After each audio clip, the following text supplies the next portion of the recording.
listeners, and welcome to the 5th episode of the Retro Gaming Podcast. My name is Rob, username Zadok Payette. I'm a moderator of our Retro Gaming. With me today is Daniel, Reddit username Spooky Cookies. You're also a moderator of our Retro Gaming. Yep, that's some news. Now, also, we're doing 2 mods now, so that's what's going on. Today's very special guest is Howard Scott Warshaw. You know him as the programmer of Yar's Revenge, E.T. the Extraterrestrial, and Raiders of the Lost Ark for the Atari 2600. Today, he is a licensed marriage family therapist. He has a master's in engineering and a master's of arts in psychology. Howard Scott Warshaw, welcome to the show, sir. How are you doing? It's great. It's really a pleasure to be here. Thank you very much for having me on today. Did I say all those things right? Absolutely. You actually got them all right. Not everybody does. I'm impressed. Is there anything, Howard, that you particularly want to talk about that you don't usually get to talk about? I'm always interested in talking about my psychotherapy practice and how I transitioned from games and programming into therapy and what value that has. I think we can do some fun stuff with that.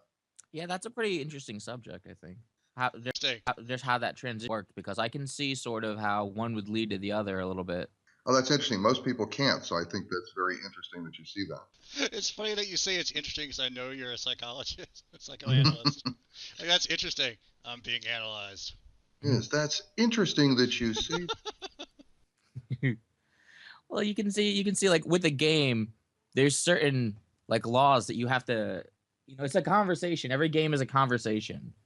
So when you're designing or creating a game, you're basically setting the course of a conversation, and then you're expecting a player to either react in one way or another, and they're supposed to be gaining an emotion or a feeling of accomplishment from it. Well, that's interesting. A game is a conversation. That's I like that concept. I've never really heard someone put it that way. I mean, the development of a game is a collaboration now, where it used to be a work of authorship when I enjoyed it more. And it's when I think of a game as a biofeedback loop, right? That's which is another way of putting a conversation, right? Because conversation, you put stuff out and you get stuff back, and then you respond to basically what you got back. I always thought of a game as a biofeedback loop where your hands are the output and the video response and audio response are the input from the player standpoint. And I hear stuff and I see stuff, and that results in twitches in my fingers that then modify the video and audio input that's coming back to my ears, and there's that loop that just keeps rolling. And whether you see it as a conversation or a loop, it's still, I agree with you, there's a feeling, there's an idea, there's a concept, there's a style of meditation almost that's established by every game. And it's an interesting way to see a game, to look at it. And the concept of flow, the idea of like when you're really in a game and you're really doing well, you're just acting, right? You're not really thinking, you're just flowing with the game. And like with most great games, they put you in that place of flow when you're really doing well. And as soon as you wake up enough to realize, wow, I'm doing really well, that's when you die, because you've lost that total immersion that's keeping you playing so well and keeping you going. And I think that whole concept of flow is a very interesting one that games have really taught definitely. me. I've played so many video games, but I don't have those memories of staring at a TV. I just have memories of what is inside the screen. So I think for that medium at least, there's definitely a lot of immersion and a lot of just feeling like you're an active part of it. You're a participant. It's not you sort of like give up your sort of personal self and while you're playing a game. It is. Well, I mean, that's what games did, right? It took one of the most omnipresent devices in the world and made it active, turned it into something I can use as opposed to something I observe. So instead of being the zombie on the couch just staring at a box, I become the zombie sitting forward, tweaking around with the box. You'd never know it, because you could be a million different things, and you could just feel that experience. And when you're remembering it, you're tricking yourself into thinking, oh yeah, I was jumping around, I was moving blocks today. But really, you're just pushing buttons that you didn't even probably look at all. Well, and that depends on how you register experience, right? I mean, if you register experience in terms of what it looks like I'm doing, then I'm just tweaking with my fingers. If you register experience in terms of neuroactivation, I know there have been times when I've been playing games, like even in GTA, right? If I would jump off a building, there were times where I would jump off a building and I would actually feel the sensation of falling. I was so into what I was doing. Mm-hmm. So you can activate yourself physiologically if you're sufficiently tuned in mentally, right? And so, the mind-body connection is a very intense thing. I've always been really kind of fascinated with it. And video games really exploit that. That's an interesting aspect of games that people don't talk about that much, I guess. It's the idea that it really exercises, potentially, this idea of how can you translate your mental imagery into physical and physiological experience. And really immersive gaming does that. We're working very hard to find tactile feedback in gaming so that you can give people the physical experience of what's going on. But if a game is sufficiently immersive and sufficiently engaging, I think it generates that anyway. Oh, yeah. Now, Howard, you said something earlier that I want to touch on. You talked about flow and how you feel that flow is interrupted when the character dies. So, do you think that games that are more like story, that are more like an interactive movie where you play a role without the risk of death, or like less risk of death, do you think that's more immersive and that's more gives the player the ability to feel the wind on their face, like when they're diving off a building? Well, I mean, what I was saying was that when you lose flow, your character dies. I see what you're saying. As opposed to the other way around, right? Because all I was saying was that when you're in flow, when you're really flowing with the game, you're accessing a skill level that you don't ordinarily have access to, right? I mean, you always do theoretically, but people doing the absolute best of what they can do sometimes has to go beyond conscious effort. And I think that's what's so fascinating about flow, right? Flow is that moment where you're really in touch with your maximum capabilities. And I think the reason is because nothing is distracting you. You can look at your focus or your attention as a commodity. And if you can invest 100% of it in something, you become awesome at whatever you're doing. But as a human being in a high stimulus world, it is very hard to invest 100% of your attention in anything because there are so many demands for your attention. So if I'm investing like 50 or 40% of my attention in something, I'm not going to perform the same way as if I'm investing 90 or 100% of my attention in it. But we don't usually look at it as how much of my attention am I really devoting to something. We just say I'm doing something and we think we're really focusing on it. But games really give you the chance to see how much are you really paying attention to what you're doing. And it's a great demonstration of this idea that a really, really focused human being on a task is an awesome force. And everyone is capable of this. We just don't get a lot of practice at it because there aren't many things that consume 100% of our attention. At least that's my theory. Now, Howard, did you have these kind of thoughts and theories before you became a psychotherapist, or is this how you thought when you were with Atari, or is this how you've evolved since then? It's a combination of both. I mean, I was always a psychotherapist on some level, and I think most of my friends who know me would say, yep, that was the way I was. I was always focused on behavior and why. I mean, the question of why does someone do what they do has always been as central to me. I mean, that's just it. When you see these horrific news stories on TV, right, of these unbelievable, horrible things that people do at times, and a lot of people are just filled with revulsion and just, oh my God, how horrible that is. And what I always think is, there's something that was going on in their head that made it sensible to do what they did. From their point of view, this was the next thing to do. This was the thing I need to do now. And it made sense. And it's always fascinated me how I just believe that whenever anyone does anything, it's because they believe in the current set of circumstances, this is the right thing to do.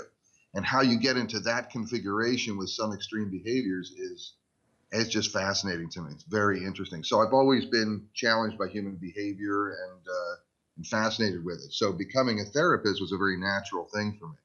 But a lot of people do ask me, you were a programmer and a game programmer, and how do you go from being a programmer to a therapist? How did you know that I was about to ask you that question? Was it your therapy skills that somehow absorbed my thoughts? I'm a very intuitive guy. Interesting. But and it is an interesting question. The funny thing to me is that I don't see it as much of a transition at all. To me, programming and therapy are very similar. And the way I look at it is really therapists and programmers, we're all systems analysts. It's just that I've moved on to a much more complex machine, is the way I see it. Yeah, that makes a lot of sense, actually, if you think about it. Especially with like Atari age programming, like I'm sure that was very basic in the execution of compiling something. But then when you have a person, I mean, things that can motivate a person, things that make sense to a person, so much more complex. But yeah, the kind of bugs you run into with people. Oh yeah, that's another way to put it. But it's what's interesting is that a lot of people see working on computers as the opposite of people, and being a therapist is all about people. And so there's that dissonance. There's something that says, these two won't mix. And sometimes that there's some truth to that. I mean, it's like there are people. I have a thing I always call the 80-20 theory of programmers, right? Which is that, there's two kinds of reasons people go into programming. One is there are people who go into programming to avoid people, because the great thing about computers is they do exactly what you tell them to do. They don't make up stuff along the way. They don't play political games. They're just very genuine, honest. They perform the way they're supposed to perform. And if they don't, there's something wrong and you can fix it. And that's a really nice quality to have if you like a reliable, clean, consistent world, which a lot of people do. And people generally do not provide that kind of world. So there's that kind of person, and computers provide a lot of positive feedback for people like that. And that's about 80% of programmers, I think, go into programming because computers give them a lot of stuff that people don't, and they prefer it. So what's the 20 then? So the other 20% are people who are fundamentally creative, expressive types. And they if they weren't going to see the people who prefer to avoid people who like the consistency of computers, if those people weren't programmers, they would be accountants, actuaries, they would be people who are very much into research-based, number-based activities, where things are objective, things are specific, and things are very determinate or deterministic. And in the 20%, these are the artistic, expressive types. If they weren't going to program computers, just another medium for expression for these people. If they weren't programmers, they would be musicians or painters or designers and things like that. Now, in the games programming world, you find an extraordinarily high percentage of expressive types, of the creative types. And that's what made it such a pleasure to me, because I consider myself to be one of those. And when I was at Atari, you didn't just run into programmers. You ran into really extraordinary people. The pool of people that I worked with at Atari was probably the single greatest collection of just fascinating, really smart, really engaging people I think that I've ever worked with. Just an incredible crew of people. It was the kind of place you really, really wanted to be, because the people made it such a cool place to be, and the work you were doing was fascinating. See, here's another thing about game programming. Ordinary programming, I don't think it's really an extraordinary challenge. I did it for many years, and it's like, if you just have a spec that says the computer is supposed to perform this way and do these things in response to these inputs, well, that's not really that hard. I mean, there are more and less challenging versions of that. But to just meet a spec with a computer, well, that's what computers are made for. It's not that hard to do. But when your spec includes one extra parameter, which is when you're done with everything being exactly the way it's supposed to technically function, and then it has to be fun, people have to like it, that is a great challenge, right? That makes the whole difference, that one extra requirement, right? To write a program that when you enter certain numbers, you get the right calculation at the end, you get the appropriate answer. There's no like or dislike, it's just that's what it is. There's no question about it. There's no subjective component to it, right? It solved your problem. It turned on the light. It gave you the right number, the right interest rate. And so, there's really not much to that. When you have to make something fun, when you have to make something so people enjoy it, you still have 100% of all the technical challenges that are already there. And there were plenty of those. But the biggest challenge is coming up with something that most people enjoy. That is a tricky requirement, and no programming school ever teaches you how to accomplish that. And Atari was full of the kind of people who were technically capable, but who also had a sense of fun. And when you get a bunch of smart people who like fun and are creative about how to make fun happen, that's a cool place to work. Definitely. Do you miss that challenge of being able to make people have fun with your programs? Let me add to that. Since you've left Atari, have you meddled at all in gaming, in programming, or anything like that? Well, since I left Atari, I did a lot of programming. I've done some interesting stuff in programming too. I did a lot of industrial robotics, like all over the world. Ooh. I did almost all the kinds of stuff you can do with programming. And, after a while, programming loses its considerable power to charm. And I did get back into games more as a manager and director. I worked at 3DO for a while. I worked at Blue Shift for a while, as recent as 2009, which I guess isn't really that recent anymore. Mm. But I have to say that gaming was not as interesting to me anymore because it's become so ossified, so structured in the approach, because games are such a big thing to do, at least console games. There's such big projects anymore. It's more of an investment now. It's an investment.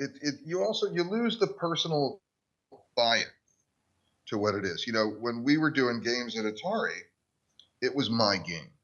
Right. The game was my game, and that was it. It was up to me to make it happen. I could make all the decisions about it, and there was something that was really fun about really owning the game and knowing that if I want to take it in a certain direction, I can do that. And the kind of monolithic momentum you find in making a big game now, it just doesn't have the same kind of flexibility and freedom.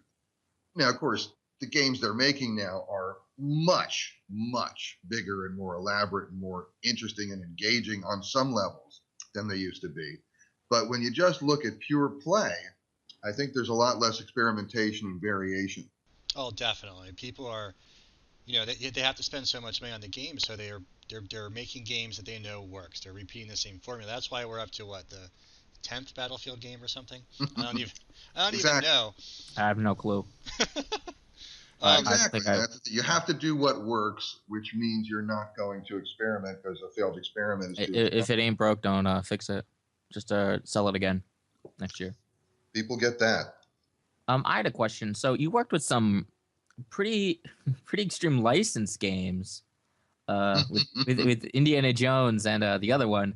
Yeah, it's okay to say ET. I'm not sensitive. Okay, all right. I gotta ask. So back then, what was it like working with those licenses? Did you guys get a lot of sort of assets? Did you get talks about what you can't do, what the game would be like, or did you kind of have to submit a proposal to them? What was it? I know with ET you kind of there was nothing. There was no. I mean, nobody else knew how to do anything with this, right? Well, who approached who? Can I ask? Who approached who? About, hey, let's make a game about Indiana Jones. Let's make that.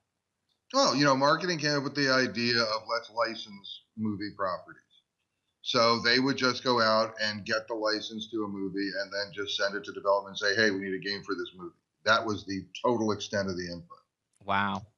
Then, so when I was going to do Raiders, or when Raiders came up, there was the issue that Spielberg would have to approve the programmer. So I thought, that's cool. I'll be able to meet Steven Spielberg. So I definitely wanted to do it, and got to go hang out with Spielberg for a while. And I think I got the game because I called him an alien. I don't know if you ever heard that story. It's no, I was down there talking with Spielberg. I was showing him Yar's Revenge, and we were chatting about the game. And at one point I said to him, Steven, I have this theory that you actually are an alien. Would you like to hear it?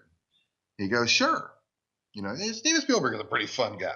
He's a pretty creative, pretty fun guy. It really was a pleasure to be able to hang with him. And so I explained to him that I thought that, if the aliens were really going to make contact with us, they weren't just going to show up like in movies, just land a spaceship somewhere. I thought what they'd do is, they'd be smart about it. And what they do is they would go and study the culture, and they would prepare us to meet them so there wouldn't be a big problem. And I said, so they would send an advanced team, to prepare the planet. And I said, I thought he was part of that team. I thought, because look at the movies that he's made at that point, right? Which was, he did Close Encounters and E.T., movies like this. These were movies that showed aliens in a very sympathetic and positive light, which was not historically the position aliens occupied in science fiction. So I think he had an agenda there. Yeah, and so I said, so you're the production arm of the team, and then there's this marketing group, and the marketing group makes sure that once you've got these movies that show aliens in a more positive light, they get seen all over the world in every language, so everybody on the planet gets familiar with this idea that aliens are cool, and then we're ready to meet the aliens without having to kill them, or attempt to. And so I just said, so that's my theory. I said, I think you're part of that team. And by the way, you're doing a great job. And it's wow. And he really liked that. I think that's what got me the game. If I didn't have it already, that would have done it.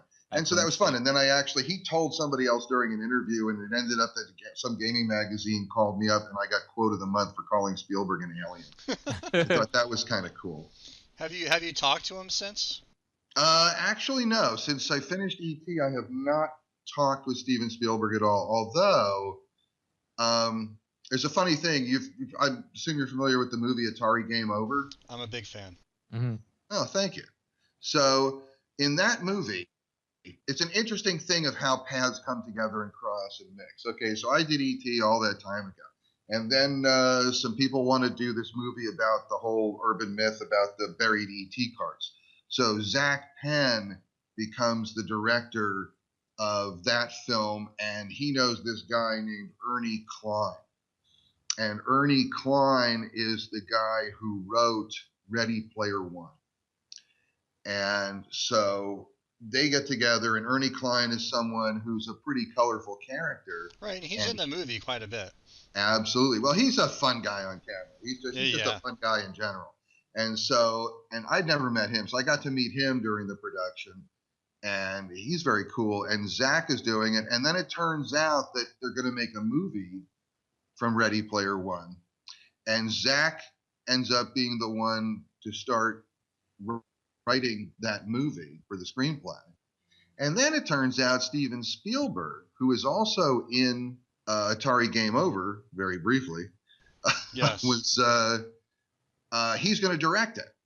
So now that he's going to direct it, and Zach and Ernie are associated with that, and then I'm connected with Zach and Ernie through the Atari Game Over, and now so it may be that at some point I will go hang out with them, and then Spielberg will be around there because they'll be working on the movie. So I may actually, for the first time in over 30 years, get to say hello to Steven Spielberg again. Well, that needs to be documented on film, and you should ask them for a walk-on part. Like, you need a role in the movie. Well, that would be kind of cool. I would love to have a little cameo in the movie. I could be an Easter egg. Yeah. Yeah, just put your name in there. And I'll tell you, I have the hairstyle to be an Easter egg at this point, so that would work just fine. So speaking of Atari Game Over, which, by the way, was fantastic. I think my favorite part is Manny Gerard saying, I think I'm quoting this correctly. To say that ET brought down Atari is stupid, simply stupid. And I really enjoyed that because the idea that something that big of an event can be traced down to one thing to me is simply stupid. Well, it is stupid, but no one says a thing in the movie that a simple explanation that's clear will always have more power in the world than a more complex explanation that is true. Right. Right. And I believe that's a brilliant quote. Right. Yeah. Because that's the thing. If you give people a simple explanation for something, they hang on to it because they can pass it on. They can get into it. They can share it with people, and it has power. It moves. And if enough people buy into something, that makes it true. That's the way it is. Yeah, we had on our last episode Marty Goldberg and Kurt Vendel, who wrote Atari Inc., the book. Yeah, I'm familiar with both of them. Yeah, and they talked a little bit about Atari Game Over 2, and they said there might be a lot of stuff that was shot or was going to be included but got cut. Is there anything excuse me, is there anything that you think we're missing that was left on the director's floor? Well, that's a good question. I mean, there was a lot of really good stuff that did not make it into the movie. I mean, for my own part, I know they shot between 8 and 10 hours of footage of interviews with me. Wow. Over time. So obviously a lot of that didn't make it.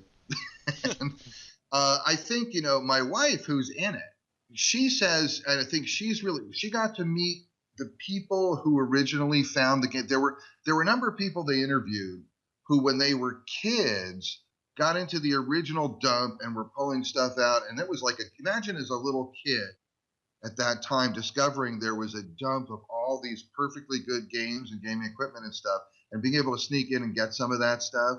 It's like, that has to be an amazing thing for a kid. And they had like 4 or 5 kids who now are adults who did that back then. And they had a lot of footage with them, and we never got to see any of that.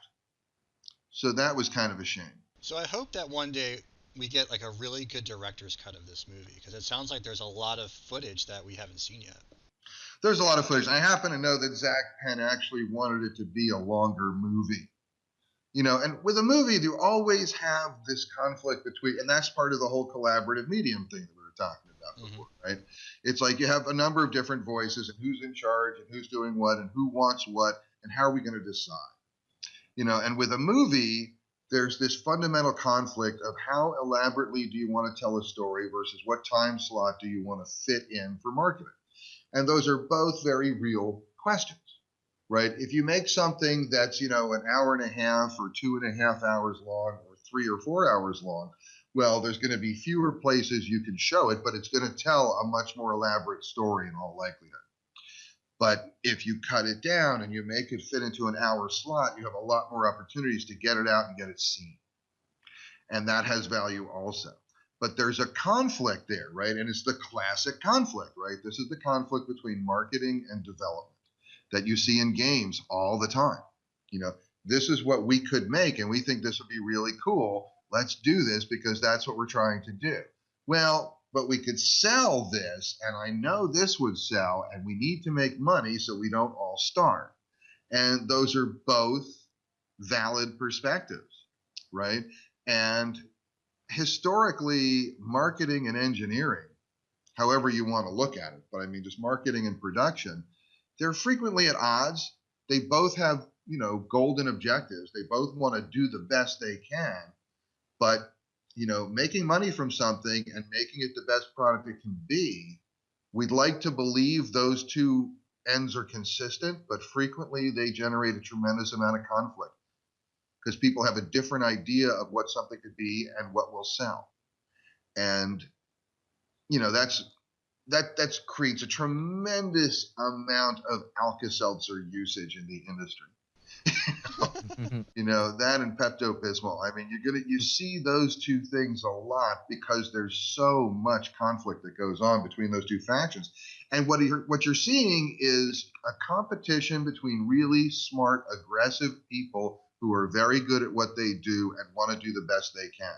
and they see themselves at odds with each other. And that's not a way people usually look at it. And we saw it at Atari. But the problem in a lot of companies is they lose respect for each other. Marketing and engineering lose respect for each other because I believe I'm trying to do the best thing here for everybody, and these people who are supposed to be on my team are fighting me. What's wrong with these people? And both marketing and engineering get into that mindset. And it's, when you talk about it like that, it seems, oh, it's silly. It's like some kids that are fighting over something. But, when you're playing a game that represents people's careers and egos and millions of dollars, it doesn't seem so silly anymore, at least to them. That's where I come in. I carry a pipe. Dun, dun, dun. Dun, dun, dun. But it's, and the therapy thing is very interesting also because one of the reasons I became a therapist, I mean, aside from my lifelong interest and curiosity about people, was that I realized at one point that in my job as a software manager and an engineering manager, what I was doing was largely therapy. The way I think I did pretty well as a project manager and as a team leader and stuff. My projects were on time and within budget. We did reasonably well production-wise, but I never focused on the technology. I had tech people to focus on the technology. I used to be a tech person. But over time, I became less and less of a tech person. And I found out that what it was instead of trying to get my people to be more technical, technology wasn't the limiting factor in the productivity of most programmers, in my experience. The real limiting factor for most programmers is getting distracted with other stuff that's going on in their lives and not being able to focus. This comes back to that thing of like, okay, how awesome is a person who brings 100% of their attention to something, right? Well, how not awesome is someone who's only bringing 20 or 25% of their attention to something. Right. And so the question is, what's distracting you? What are the other things you're paying attention to? For a lot of programmers, it wasn't that they didn't want to do their job. They loved their job. They loved programming. They loved working on games. But there were real issues and other things going on in their life. And sometimes when, like game programmers do, if you're so devoted to what you're doing, and that's the only place you're really focusing your life energy, well, other parts of your life start falling apart. And that creates problems, and those become very real distractions. So I found I spent more time helping programmers deal with their life distractions and giving them some peace around that, which then enabled them to take the amount of focus they were devoting to these other issues and bring it back to their primary task. And that made some success in getting the game done. So it's like you're debugging the people. You're programming on a higher level now. Yeah, it's like, well, it's helping them redirect. It's releasing them from stuff that's trapping them. It's just really removing distractions. It's clearing the path for them mentally so they can come back and really refocus and get going. Oh, that was Jack, the Wonder Dog. Well, so go ahead. We have some reader questions that we're going to take just for you that we set up earlier. So we had some, cool. With some users Jack, ask cool. questions. Yeah. I don't think I have any questions for Jack, but so we have reader questions. I would love to take. So we have our first question is from Vince94_1, and he asks, how long did it take to learn how to program for the Atari? Okay, well, that's a really good question. On one level, it took about 2 or 3 days to read the manual and get it. On another level, it never stops, right? It's something you do forever. Because when you say learn to program, well, do you mean be capable of just putting a dot on the screen? Do you mean be capable of executing a game if you had a spec and be able to just deliver what that's asking for? Or do you mean be able to innovate and demonstrate capacities of the machine that no one ever anticipated were possible because they didn't have that kind of vision originally? Those are 3 levels of programming. So to get to the first level, just being able to do something, that just took a couple of days. I just read the manual. Fortunately, I was able to get most of what it was. I had some code samples to look at. And for me, at least, it wasn't that difficult. It was pretty straightforward, just the simple stuff. And you had experience in programming before going into Atari? Oh, yeah. I had a master's degree in computer engineering before I went to Atari. And I also, at that time, I got that master's degree in, hold on to your hats, boys, 1979, right? That was a long time ago. Wow. And when I graduated, I was one of very few people in the country who actually had experience working on microprocessors, because microprocessors were a very new thing then. Right. And so it was a very unusual experience to have. And what's funny is I started working at Hewlett Packard, where I was no longer working on microprocessors. I was just working on mainframes, and I was dying. It was just so uninteresting to me. And I really felt bad because I thought, boy, this computer stuff was really fun. I was really enjoying it. And now I'm suddenly in a place where it's not very interesting anymore. And what's wrong? This is really a mess. And then when I found out that Atari, well, there was two things I found out about Atari. One was it was a pretty wild place to work, because I was a pretty wild character at Hewlett Packard. I mean, I was kind of a wild character at Atari, for God's sake. So at Hewlett Packard, I was like the nail that's standing up. It was, and so people used to tell Howard stories. And a guy I used to work with went home and told some Howard stories about some shenanigans that I was pulling or whatever during the day. And his wife said, people do stuff like that all the time where I work. Oh, where does she work? Oh, she works at this place called Atari. And I wasn't that familiar with Atari at the time. And for me, it wasn't about going to work on games. I love games. I've always enjoyed entertainment and stuff like that. But to me, what it was about was having a more creative and exciting work environment and working on microprocessors and real-time control programs. That's what I really enjoyed doing. And if it had to be doing games, well, all the better.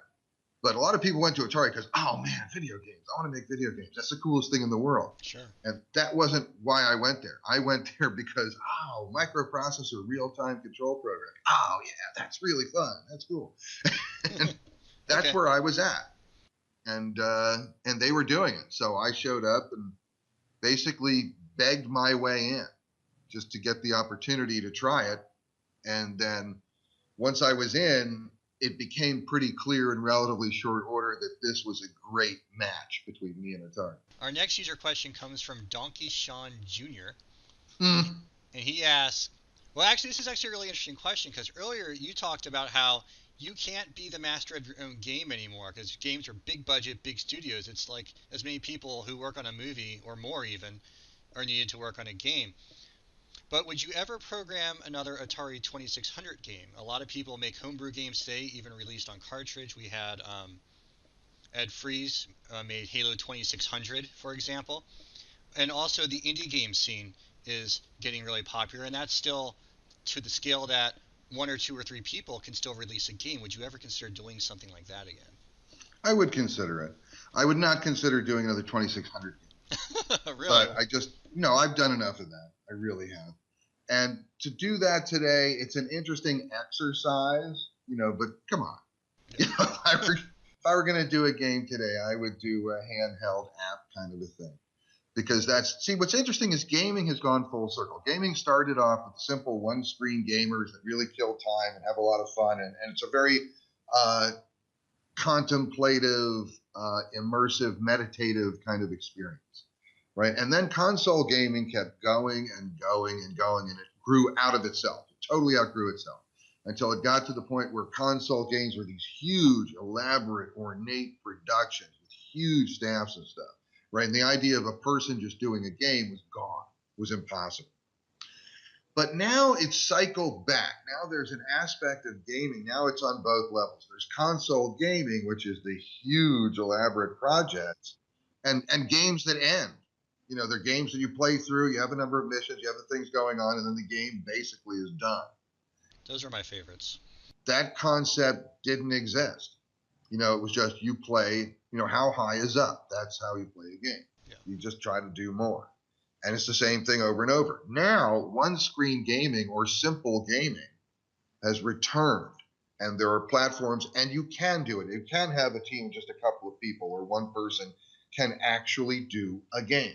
It's interesting to me that you said like a mobile platform. Do you know who Ed Averitt was or is? Ed Averitt? That sounds familiar. Ed Averitt was the guy who programmed the Odyssey 2 games. He was basically the only programmer, and he created Casey Munchkin, which was the big lawsuit between Philips and Atari back in like '82. His Casey Munchkin character he just released as a sequel to his games from the Odyssey 2 on Android and actually on Windows, the Windows Store. So it's definitely a good platform, I think, for the rebirth of these kind of games that we're talking about. Absolutely. Yeah, that's what I would do. I mean, if I were going to get back into gaming, I would do one-screen gamers. I would do phone apps, probably. Yeah. And in fact, I still have a design for a Yars' Revenge sequel that I've had for many years that I think would still play, and I've never seen it done. I've actually never seen this gameplay done. Oh, man, now you have to make it. Well, I guess that takes care of that then. Did you play the one that was on the Atari Flashback 2? That was the Yars sequel. Did you play? And there was also a 3D one that was put out on like Xbox Live. Did you play any of those? Well, I mean, there was one on the PS4. Yeah, it was on that one too. That was the 3D one. I didn't like that at all. That bugged me because I felt it violated some of the basic precepts of Yars' Revenge. Principally, one of the ideas of Yars is that you have freedom of motion and you play the game as you want to take it. You run around. Admittedly, on the screen that I had, there wasn't much to it. But in a bigger world, in a 3D world, they made it a rail game, right? Uh-huh. Now, the thing to me about a rail game is you don't choose how you go through the game. You are restricted as to how you go through the game. And that bugged me. That bugged the crap out of me. Did they not consult you? No, they never talked to me. Oh, those people never talked to me about Yars, which I wondered about. But, whatever. They're doing their game. They can do what they do. But I just thought there were a couple of fundamental things that I thought made Yars a cool game, and those concepts certainly translated to 3D. And they totally violated. What they did was they made a 3D Galaga, basically. That's what I felt they had done. And I didn't think that was super creative, and they just sort of threw this stuff in. And so whatever. I wasn't that impressed. For the kind of resources they had to make that game, I was not really that impressed with what they did with that game, to be perfectly honest.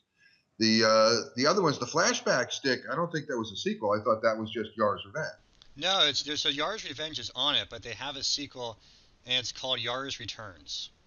And it basically I don't think I've seen that. You know how you have like the barrier? I don't know what you call it in the game, like the shield between Yars and And the monster? And the monster, yeah, the bad guy. Yeah, so I call it Shield. Yeah, I call it Shield too. Probably because I read the manual at one point, right? And I remember. Well, they weren't lying. But they have it on both sides of the screen now. Basically, it's like the twist. So now the bad guy you can fight him from both directions. So if you ever pick up an Atari Flashback 2, or probably a 2 Plus even has it as well. There's a sequel. It's not nearly as good as Yars, but it's still playable and fun, and it's in Atari 2600 style. Now, speaking of Yars, real quick, one question from the Red Bee. Did you know that Dynamite Comics recently made a deal with Atari where they're going to be making comic books based on Atari properties? One of them is going to be Yars' Revenge, and so the question is, how rad would it be to work on a Yars' Revenge comic book? Be totally rad. That's how rad it would be. Totally rad. It would be about 500,000 rads. Approximately. And then you could get radiation poisoning. It would be cool. We have another question now from Gibstov, and he asks, it's a two-parter, but he asked one, if you still have the source code for ET, and secondly, he asks about Raiders, if you can actually reach the Ark at the end, because he's citing an urban legend that urban legends are pretty prevalent back in those days, where you'd have a game and you'd say, oh yeah, well I heard you can do this, but the urban legend goes that those are good questions. If you did everything correct in Raiders, and you would actually reach the Ark, and it would display a message. Now, I mean, I don't want to ruin the game for everybody, but oh, come on. Can you actually do it? We can spoil it. It's been how many years? 20. I don't mind ruining the game for everybody. No, all right, well it's your call. So That's fine. No, in Rated, what was the first part of the question? Was if you still had the the source listing. code Do I have for, the listing? I actually had an ET listing hanging out in my closet for a long, long time. And then I think somewhere in the 90s, I was cleaning stuff out. I think I threw it out. What a dope. Oh, What a man. big mistake. Oh, That would have been a man, great that thing could have to been that could put have out been a on museum eBay. piece or something. Now, I could have put that out as an auction item or stuff. I mean, it also had programming notes Yeah. on it and stuff. It would have been really a nice piece. But oh well. I was never into holding on to things. I let go of stuff. And so that kind of went. But that's what happened. So I don't have any current listings or any old listings of any of that stuff. I have none of that. But for Raiders, that would have been a great idea. Would have been to have it like if you do everything, it actually reaches the arc, and if some big thing happens, a message. And if I were to go back again, I would put that in for sure because that's great. But no, it doesn't. You just go higher. No. Oh, okay. There isn't any real feedback to tell you maxed the game. And that's a big mistake, I have to admit. That's missing. It wasn't common in that era, though, right? I mean, there's... No, nothing was common in that era, but I always featured myself. I always featured, having firsts. I always liked to do firsts in game stuff. Like yours had a lot of firsts that became standards in the industry. And I just think that what I didn't include was an overall score in Raiders. I did think about it at one point. There should be like a number of things you can do and a counter. So at the end, it tells you at least, well, you did, 15 out of 27 possible things to do in the game. But then how do you count something you're doing in the game? It becomes a tricky thing. And there was all the signatures that were in there and stuff. So it doesn't. There isn't any feedback like that at the end, which is unfortunate. Yeah, it is unfortunate. We have another question from Comrade OJ, shout out, that if you could make any changes to the Atari 2600 hardware that would have been feasible in 1977, what would you've changed to it or added maybe? Wow, that's a great question because there's so many ways to go with that. I mean, I guess just personally for you. That system was a pain in the ass to make work because, this was the only really popular game system that didn't have a bitmap, right? I mean, anybody who's really familiar with programming video games, a bitmap is the essence of everything you do in video programming. And that was the thing, that the 2600 did not have one. So in the 2600, you were actually controlling the gun. You were running the chip while the electron gun was zipping across the screen, drawing the image. You were actually operating during that time. That was critical. And that's a crazy way to be looking at game programming. 75% of the time in the game that you were working on was spent actually manipulating the chip while the gun was scanning the screen. And then the other 25%, which is when you're done drawing the screen and now the gun is returning to the top to draw the next screen, that's when you did all your game logic. And it's just crazy. So if I were to change something, I would have added, I don't know if it was feasible, it was been a cost thing, but I would have added more registers, more player registers, so that there would have been more graphic options you could have on the screen that you didn't have to go crazy trying to update and reuse things all the time. That would have been, I think that would have been the single best addition, would be to have extra game registers for the screen. So yeah, that's probably it. Okay. Howard, do you have a favorite game that you've made or worked on, and part two of that question is, do you have a favorite game that you've played as a user experience? Yeah, I mean, of the games that I did, it'd be between Yars and Saboteur. I think Yars was a really fun game, and Yars is always going to be special because it was my first game, and it was so cool, and there were so many things that happened during it. Saboteur didn't really come out till like 20 years later because Atari collapsed and things sort of fell apart. But Saboteur was a pretty cool game. But I think Yars is probably the favorite of my games. In terms of a player experience, Eugene Jarvis is just the best. He's the best game designer anywhere. Miyamoto is pretty good. But in terms of just a fun play experience, it is hard to beat Eugene Jarvis in that Defender and Robotron coin-op. best games ever. Just great games. I have to say that GTA 3, as reprehensible as the theming is in the game, I think that will stand as the bridge between 2D and 3D gaming and a huge innovation in gaming. I think GTA 3 is just one of the greatest examples of game design on a console ever done, because the game did not innovate in graphic capacity or in technology, but the game innovated in layout and game design and how you use an environment and how you present a world to the user that can make sense so you can make cognitive leaps. The great thing about GTA 3, some games are what I call key and lock. And what that means is you have 15 different weapons in the game. But to make this challenge work, you have to use the right weapon. The other weapons just don't work. And that's really dumb to me in a game. If you're going to present someone with a capability, that capability should work everywhere. And GTA 3 was one of the first games that I really remember that it gave you a variety of ways to approach something and honored all of them. So if you want to kill someone in GTA 3, if that's your goal, you can blow them up, you can shoot them, you can stab them, you can throw a grenade at them, you can stick them in a car and have the car crushed.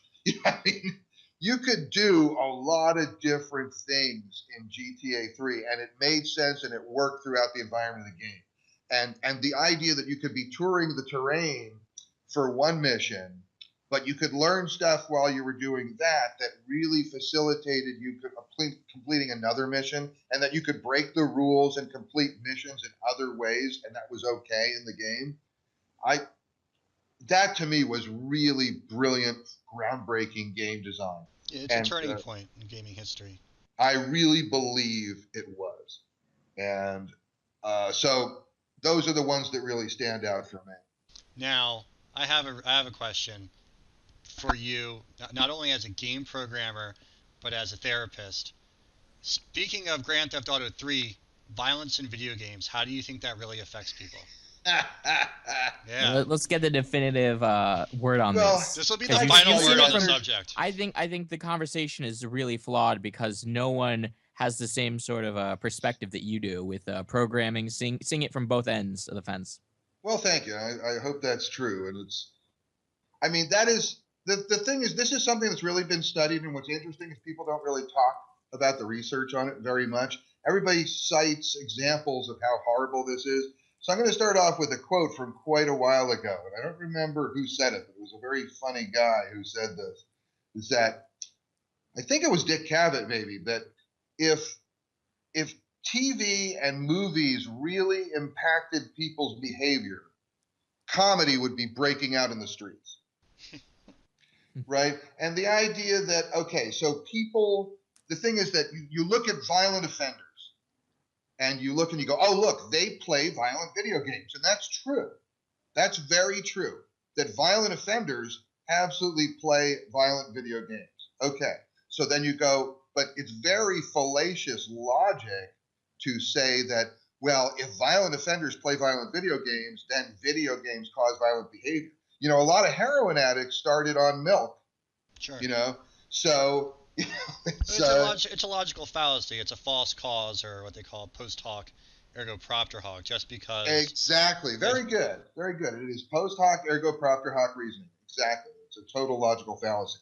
What it is, if you want to study violence in video games, you don't look at violent offenders and then see how many of them played violent video games, because of course they will. People who have a violent predisposition are going to seek violence in everything they do, including their entertainment and gaming. And they'll go to violent movies, and they will play violent games, and they will do violence. If you want to answer that question, do video games cause violence, you want to look at everybody who plays violent video games and ask how many of them are violent offenders. And when you look at it that way, of the literally hundreds of millions, if not billions, of people who play violent video games, a very, very small percentage of those people commit violence. Because people talk about the violent impulses it generates, but they don't talk about the cathartic feelings that it also releases and gives vent to. And it also, you're dealing with the idea of, can people differentiate between fantasy and reality? And some people can't, but most people can. Most people understand the difference between playing a video game and operating in real life. And there is a difference.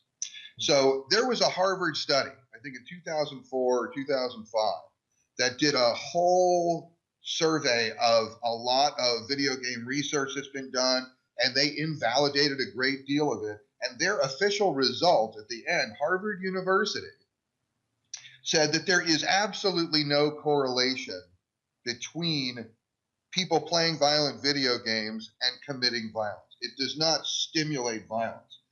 The thing that people come back to is that violent people play violent video games. Well, of course they do, right? But that's not predictive, right? That's just consequential. Right. So it's the answer. I mean, if you look at the research, if you look at the quality research and not just the scare tactic stuff, because there's a lot of that, there it is. As a therapist, I've gone through trainings. This is a really interesting topic for me. I'm really glad you brought this up. Because I'd go to trainings and I'm parenting seminars where you have to learn how to, what good parenting is and stuff. And they would always have a chapter in there about how do you deal with video games. Okay, so if you don't mind, I'd really like to talk about this for just a second. Oh, no, absolutely not. Yeah, this go is ahead, great. This is I great. think this is a huge thing that actually could be a public service. That's what we're hoping. So they would give these things, and they would start talking about how horrible video games are and what a destructive force they are in people's lives, and parents need to cut them out and not let their kids play video games. They were actually doing this. And then they would give examples of it. They would show scenes in video games that are horrible, destructive, violent things. And what I noticed, and I would raise my hand, I would talk about this in the seminars, because these are full of people who really aren't video game players or video game enthusiasts. They're quite the opposite. And they're buying this. They're swallowing this 100%. And they would be showing examples from games that were never released, right? Games that were not out. And it's like, really? That's the game you're showing this from? That's your example? Nobody has this game. This game is not played. They just found some footage from the game. So what I tell people is this, is that the idea, if you're going to try, the key to parenting, because video games are an issue in parenting, because there are kids who spend a lot of time playing video games to the exclusion of dealing with their parents and families at times. And it isolates people, it separates, it severs relationships in some ways. It can get to be a real problem. So parents say, well, then we've got to keep the kids from playing video games. Well, what I explain to parents is, okay, so if you tell your kids they can't play games, that's like telling them don't do drugs, okay? Do you think it's really going to stop them? What it's going to do is it's going to stop them from letting you know what they're doing. But they're going to do what they're going to do. They're going to go visit their friends. Unless you're going to lock them in their room and not let them out, they're going to find ways to do that because it's omnipresent. It's everywhere, and it's fun, and it's engaging, and it's a part of their social culture. Yeah, and I feel that it would probably damage the parent-child relationship. I'm a dad myself, and my son's 10, and my biggest problem with his isolation is not video games, because video games can be very social, because I get to share them with my son. Not only, do we get to play Halo together, but we get to play combat together in Atari 2600. Right, but you see, that's the key. To us, even to my 10-year-old. But the big problem is for me and him, for his isolation, is YouTube. It's the wanting to go on to watch the YouTube Let's Plays. That can be, but it's the same thing with YouTube that it is with all this other stuff. There are things you can do together. So what I tell parents is, don't try to restrict what your child does. Get involved with it.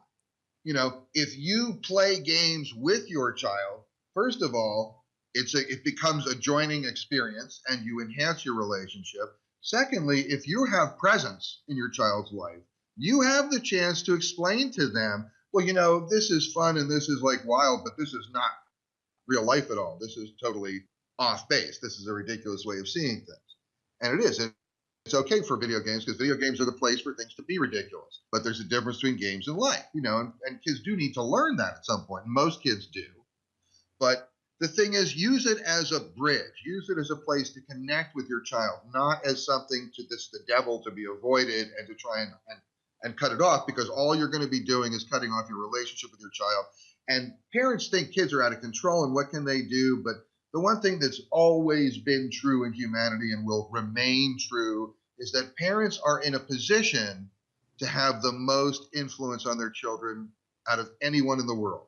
There is no one else the child looks to more for examples of how it is. If you don't use that position well, then you can lose the influence. You can abdicate your responsibility. But don't believe that just because kids nowadays do all this newfangled stuff, that you as a parent no longer have standing in their psyche, in their mind. That's just not true. But a lot of parents, the truth is a lot of parents are not interested in taking the time and effort that is required to invest in a child to raise, because they have other interests and other things they'd want to do. And, people need to be more honest about whether or not they really want to have kids and if that's really something they want to commit to. Because being a parent is a tough job and it's a big job.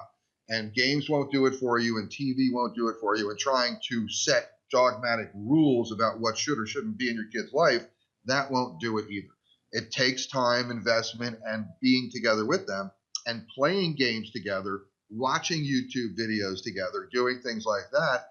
That can be a really healthy way to raise a child and to build a parent-child relationship.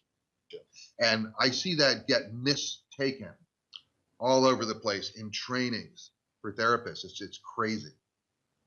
So I just wanted to say that, a little public service announcement. But thank you for bringing that up. That's really a good point. Oh, no, thank you for your feedback on that. To me, gaming is part of culture. I grew up with games, and I'm happy that my son's growing up with games. And it's not as bad as it used to be, the attacks on video games and violence, as it was, when I was a kid. I was a senior in high school when Columbine happened. And, they like to blame Doom and Marilyn Manson, right, for that. So back then it was really under attack. It seems to me over the past 10 years it's gotten so much more manageable and so much more open and so much less under attack. And gaming is so much more mainstream, and about 50% of gamers are females, and so forth and so on. But it's still something that comes up often enough. It does, but frequently it comes up on the part of people with some kind of an agenda and people who are not really informed and certainly are not citing research. Who can we blame that's not us? Yeah. And evasion of responsibility is a very, very popular hobby because people get positive feedback for it. They get relief from having to do something. Howard, how are we on time? We are done. All right. Okay, Howard. It was great having you on the show. Excellent. Well, I really appreciate the opportunity. And you guys, it was a really good show. You guys really covered a lot of stuff with me that most people don't. And I think you did a really good job with it. Well, thanks, Howard. We appreciate that. Yeah. If you're ever on Reddit, hit us up. Definitely. That's cool. I really appreciate it. Well, that'll do it for today's episode. Be sure to listen next time when our guest will be Daniel Pacina, who played Johnny Cage in Midway's arcade hit, Mortal Kombat. In the meantime, be sure to join the discussion on our subreddit at reddit.com/r/retrogaming. See you there.